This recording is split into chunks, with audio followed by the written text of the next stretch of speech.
Sanibonani.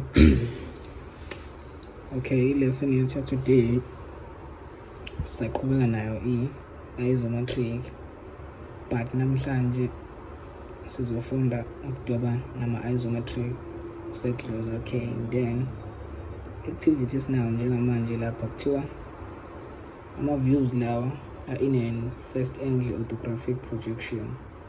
Okay, kushuthi uma first angle orthographic projection sine front view la, sine top view, then ne left view.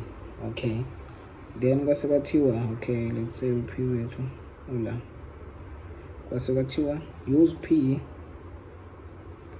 as your starting point, draw isometric drawing. Okay, njengoba sazi ukuthi before sidweba isometric drawing ngaso sonke isikhathi kubalulekile ukuthi siqale nge-isometric box yethu, then okunye bese kulandela emva kwalokho. Okay, i-isometric box yethu kwi-front view izobe u-130, then kwi-side view yayo izobe u-80, then i-height yakhona sizoba nalo ya 30 no-70 sibahlanganise, kushuthi i-height yakhona u-100. Lokho sizokubona lapha kulela kwi-left view, siyambona ngithi u-30 no-70, uyositshela i-height yelona yethu ye-isometric yethu ukuthi izobe iphakeme kangakanani. Okay, then sesizoqala-ke sizosebenzisa naye i-set square yethu ewu-30 by 60. Okay, asiqale nini.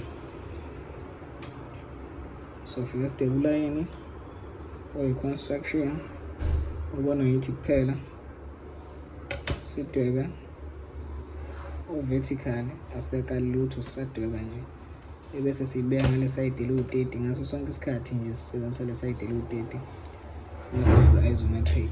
Sidwebe le, cabanga ukuthi uyabonakala, ebese siphinda sidwebe le nawo futhi ngicabanga ukuthi uyabonakala kahle, right?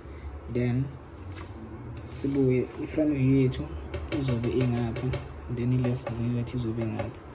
Okay, kwi-front view le distance yethu esuka ku-P siya le it's 130. Okay, u-P wethu i-lowest point yethu, distance from P ngiyale it's 130. Okay, nangu P wami ngiyale it's 130, kushuthi ngizokala u-130 kusuka ku-P ngiya ngale.